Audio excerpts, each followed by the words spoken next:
Good afternoon. This is Andy Pedraza with Special Effects Academy, and we're here for the weekly wrap-up on our Forex trading room for the week ending May 25th of 2018.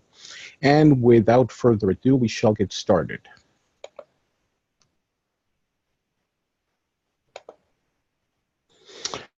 As usual, we're going to be covering the trades that we placed and closed throughout the week, the balance on the account, opportunities for improvement, and any open trades that will be held over through the weekend. Now, this week was a very odd week. The market was just bouncing in all directions. We did have a very rough start to the week. The two trades that you see on the top of the ledger were trades that were kept open from the prior week. And while they were kept open, we had hopes that they would turn in our favor.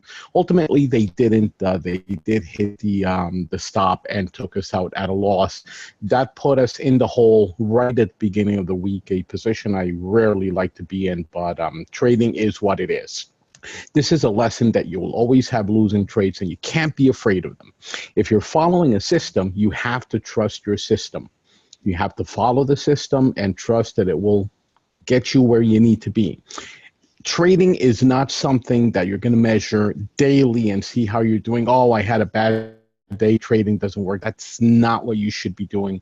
Trading is something that can only be measured over time. In fact, even a weekly result, I will have bad weeks. I will even have bad months. Thankfully, I haven't had one of those in quite a while, but they're coming. They're somewhere on the horizon.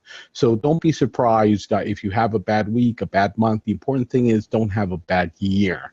So if you see that something is going against you, all your trading is going backwards, you're not making profit consistently, that's when you need to stop and figure out what's going wrong and perhaps change your system or change your rules, your risk, your equity management, this, that, and the other, and get back on track. But 1 week or 1 day, that's just completely irrelevant. You need to be able to sustain these temporary losses and trust that your system is going to put you back on track. So a bit of a lesson there in how we handle the week. So we did have a rough start. Those two trades from the prior week went completely against us. Then our trading started. I've added a rule in the last couple of weeks, and that's that at the beginning of the week, that first trading day, I usually trade at 2 mini lot position size, and I should preface that with this account always starts the week out with $5,000. That's the base on the account. On Friday, I reset it back to $5,000, and we start again for the new week. My normal trading size, based on all the risk rules and equity management, self-imposed rules that I have determined are the ones that work for me. You folks will have different rules. I've determined that my normal trading size is 2 mini lots. However, as of the past couple of weeks, I've been starting any trades that I open Sunday into Monday. I'm opening them up at half that size, at 1 mini lot. So you will see that we have quite a number of trades at the beginning that had the 1 mini lot size. And then at some point we flipped over and started trading the usual 2 mini lots. Anyway, the trades for this week, as I said, it was a rough start to the week, first based on the trades from the prior week, and then we had a series of losers for the week. One of them particularly heavy right at the beginning of the week. Again, this is to be expected, but it certainly does send a little bit of a shockwave when it happens to you that early in the week, and you it sort of makes you wonder if you need to do a little bit of a reset or a timeout.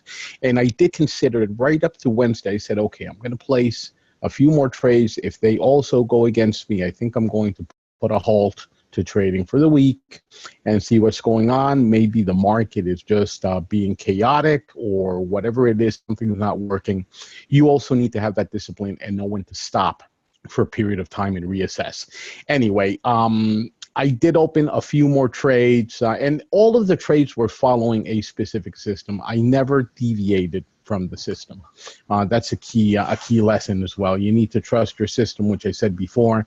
That applies even when it's working against you, at least for short periods of time.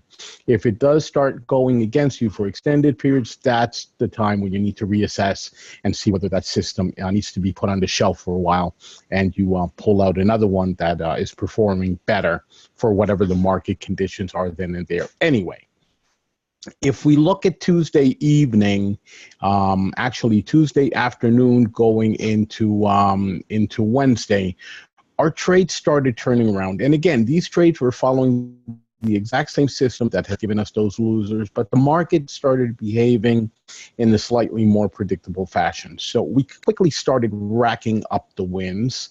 Our trades started hitting our limits and taking us out at profit. And by some point late Wednesday or Thursday, the account had turned around and at least we were flat. The week was no longer going to be a loser. And then, of course, Friday was simply brilliant. The trades that were placed Thursday and Friday, barring one that took us out at a loss. And even that one, I re-entered the same trade, the pound JPY on a short. I re-entered it immediately after, and not only took back the loss that it had given me earlier, but I took even more pips as profit, and that was trading in the same direction. I determined that even though it had retraced against me, the trade was perfectly valid and even better suited now that it had done a deeper retrace. I took the trade, recovered the 50 pip loss, and 20 more pips on top of that, and so on. Anyway, the week that started out so rough actually ended with a 3.66% growth. 19 trades were closed, 12 of them were winners, giving me a 63.16% win ratio, a weighted pip profit of 128.8, and I probably should explain the weighted pip profit since it doesn't always come into play. The weighted pip profit is based on the 2 mini lot size is my standard. If I trade at half that position size, you can see that even though I lost 26.4 pips on this trade, really weighted since it was trading at half the lot size, it really represented 13.2 pips in the normal course of my trading. So that's the explanation for the weighted pips, but it came out very equal anyway. The trades ended up evening out, so the profit in straight arithmetic pips is very close to the weighted pip profit, so not that much of a difference. Anyway, based on the $5,000 count and the trading lot sizes and all that, we did make a profit of $182.91 throughout these trades. You can check the math. You can actually check the ledger. I've included the link in the emails where you can go into this ledger and prove to yourself that all these trades are there.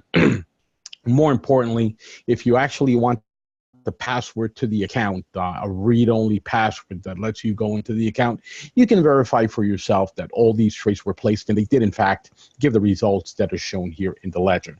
Unlike other Forex training schools, we really don't like to overhype or hide our losses. If I lose, I'm going to be upfront and I'm going to tell you, hey, look at all this stuff I lost. That is part of trading. I'm not going to sweep it under the rug.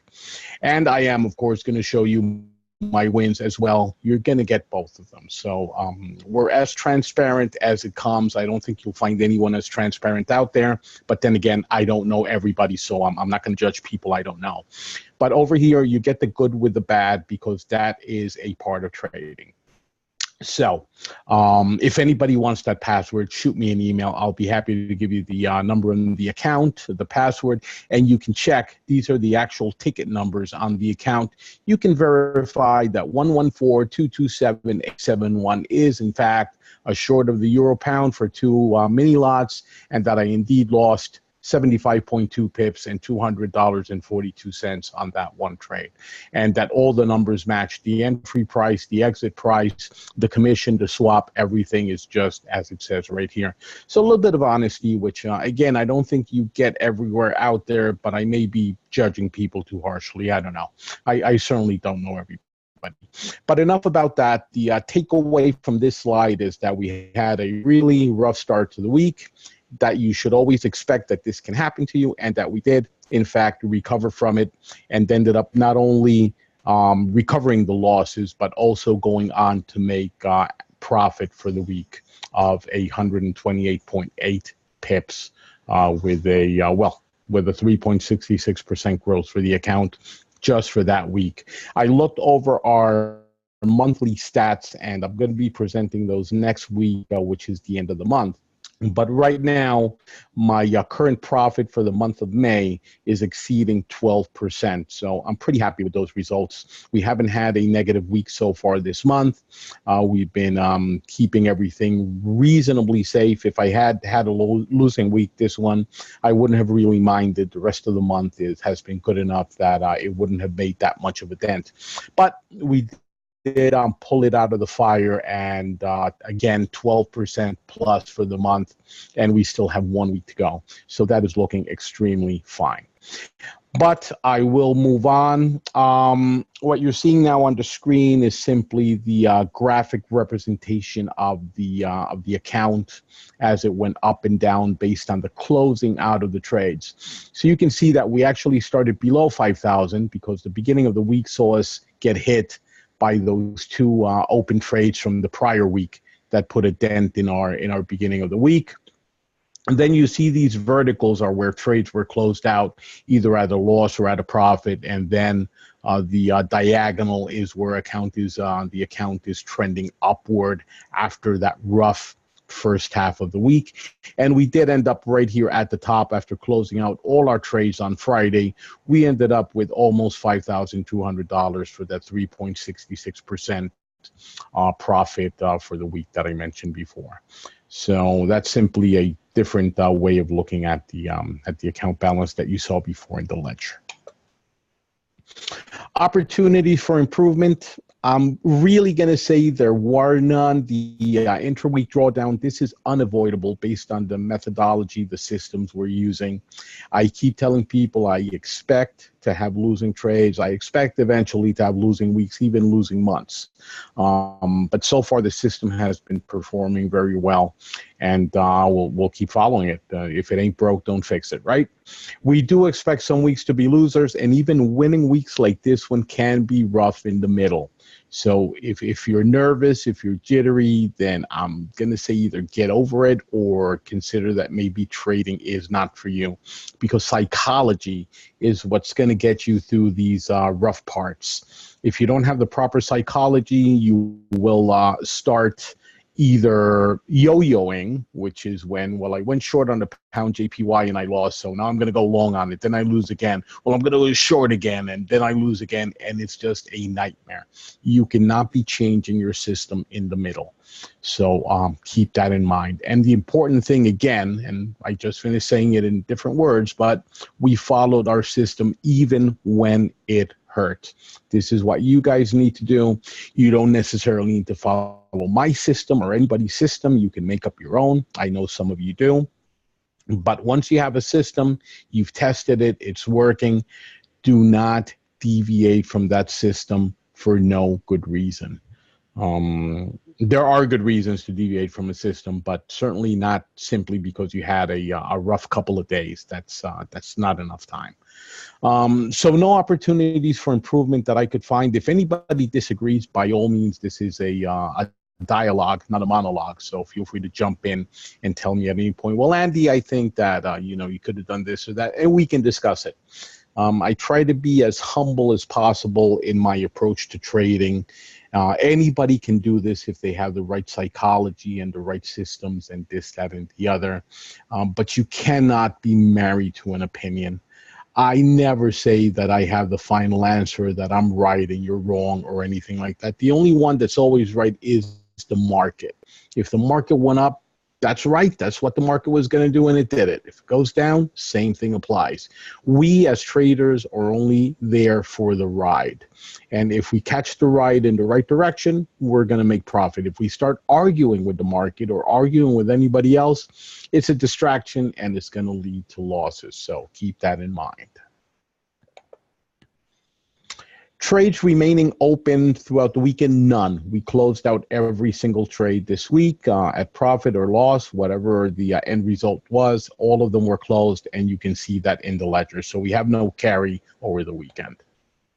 And that is going to be it for the end of the week review for the week ending May 25th at Special FX Academy's Forex Trading Room.